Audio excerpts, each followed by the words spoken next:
The institutional money is going to flow into Bitcoin, not just yesterday, not just today, not just tomorrow, but for the next 10 years. So I spent all my time going out and meeting with institutions, with advisors, family offices, hedge funds, endowments. And the sentiment there was really bullish.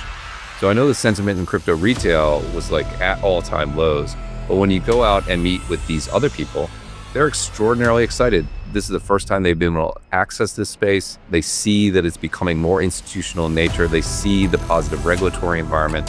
So they were extraordinarily bullish, and that hasn't gone away. I actually think we're going to see inflows for the next 10 years into Bitcoin ETFs from the institutional world. That was one of my major takeaways. Maybe the other one was, for the first time really in my professional investing career, people started to take questions of debasement and worries about fiat currency seriously, right? So 20 years ago, we used to call those people gold bugs and talk about them winning tinfoil hats and make fun of them. Now you have the Harvard endowment buying Bitcoin and gold to hedge fiat currency risk. That's like a massive change. And I don't think that genie goes back in the box. I think it expands from here. So that was something that actually surprised me about last year. Retail sentiment is dead. If you look at Twitter or Discord, the fear and greed index is in the basement. People think the cycle is over, but they are looking at the wrong map.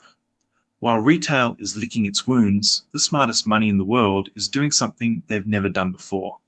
We aren't talking about moon boys anymore. We're talking about the Harvard endowment. We're talking about the CEO of BlackRock. We're talking about the gatekeepers of the $30 trillion ETF market. Matt Hougan is the chief investment officer at Bitwise. He spends his life in boardrooms with the people who actually move the global needle. And he's seeing a complete reversal in how the world's most powerful institutions view Bitcoin. They no longer see it as a risk. They see it as the only hedge against the debasement of the dollar. The crypto winter you're feeling, it's a retail phenomenon. Under the surface, a 10-year institutional wall of money is just beginning to move.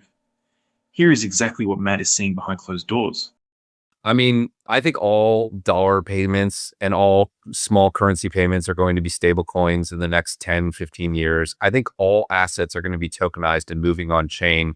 And that sounds like sort of absurd crypto bull hype noise, but it's not just me that's saying this. The chair of the SEC, who's arguably the most important regulator in the financial world, right? Because the US is the largest market. He's in charge of that market. He says all assets will be on chain in 5 years. The CEO of BlackRock, the world's largest asset manager, says all stocks, bonds, and funds will be tokenized in the next 5 years. He says tokenizing all of his ETFs in the next 12 months. So what role will crypto play? It'll be how all assets move around the world. I don't think that's too extreme. The world is going more digital. It's more and more global. It's 24/7, 365.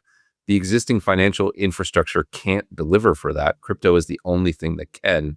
So I do think that's the scale that we're talking about. I think it's truly massive. We're very good in crypto at like really overhyping things, but this is far beyond hype, right? This is tangible. It's moving. We're seeing the kind of space go from pilot to actually being rolled out. And you can see this wherever you look, whether it's DTCC, whether it's, BlackRock, some of the individuals that you mentioned more broadly. If you look at what the ECB are looking at with wholesale, I mean, it's a very fast evolving world politically, but also financially. And I think crypto is just so well situated. It's good to get that out there before we get into some more of the immediate questions about this market, because I truly want people to never lose sight of that. It's amazing to me that if you look at everything outside the top 10 in terms of market cap, it's about $170 billion market. That market literally has the potential to touch most facets of our life: money, finance, identity, AI, machine economy. It's just an opportunity, in my opinion, but there's a lot of fluff in that. It's such a massive opportunity. I mean, to say something obvious, money is a large addressable market, Yeah. right? Like arguably the largest addressable market that a technology has ever tried to disrupt. And I think all the signs are there that crypto will disrupt this. I was just on a podcast where we were looking at Swift, the global financial system. We were looking at their Twitter account. Their last 2 posts were about moving everything onto blockchain. I mean, it's completely incredible. There's this weird switch that has happened, which is like 8 years ago, crypto was like, we're going to take over the world. Everything's going to be on Uniswap, every loan on Aave. It's all going to move over Ethereum. And so much had to happen for that to be true. So it was a far off dream. Now we're in this world where crypto is like, we're going to zero. It's so terrible. And actually the real world is moving aggressively onto blockchain. It's like, it's almost reversed. It's like anti-hype. It's a really weird situation. Yeah, but I think probably one that you've witnessed in your career. You know, if you look at technologies that have came about, like the .com era, there was probably a lot of or a similar thing going on. I never forget, and I use this in relation to many altcoins that I think actually have standing. That clip of Jeff Bezos talking about the stock price and it not reflecting anywhere near the reality of what Amazon were doing and who they are today. And I think crypto's in a similar sort of transition.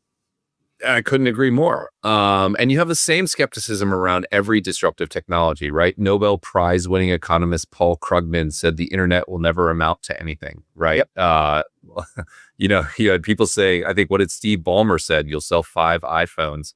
Even in my world, in ETF land, and I know ETFs now control the world, right? They're the only way people invest in mainstream assets. They're $30 trillion. When we got started covering ETFs in like 2003, 2004, no one liked them. They were called EFTs. There were actually congressional hearings in the US trying to ban ETFs because they were, quote unquote, destroying the American dream. No one expected them to be a juggernaut. So we've seen the story a million times. It's playing out again in crypto, which is ironic. Did you catch that comparison? In 2004, the US government tried to ban ETFs. Today, ETFs control $30 trillion and are the only way most people invest. We are watching the exact same movie play out with Bitcoin. The reason you feel like crypto is dead is because you are looking at a 4-year cycle through a retail lens, but Matt just gave us the institutional lens, a 10-year structural inflow. While the general public is waiting for a buy signal, the Harvard endowment is already at the table. While retail investors got kicked in the shins by FTX and meme coin rugs, the largest asset managers in the world are preparing to tokenize every stock and bond on Earth. The reality check. Stop following retail sentiment. If you wait for the fear and greed index to turn green, you've already missed the institutional entry. Bitcoin is the settlement layer. It's moving from a speculative coin to the primary plumbing of the global financial system. The denominator is broken. The institutions aren't buying Bitcoin because they want more dollars. They are buying it because they are terrified of dollar debasement. The genie of institutional adoption isn't going back in the box. You can either track the noise of the retail winter or you can track the 10-year institutional signal. The window for the early adopter is closing. The institutional era has arrived. Subscribe to stay ahead of the wall of money. I'll see you in the next one.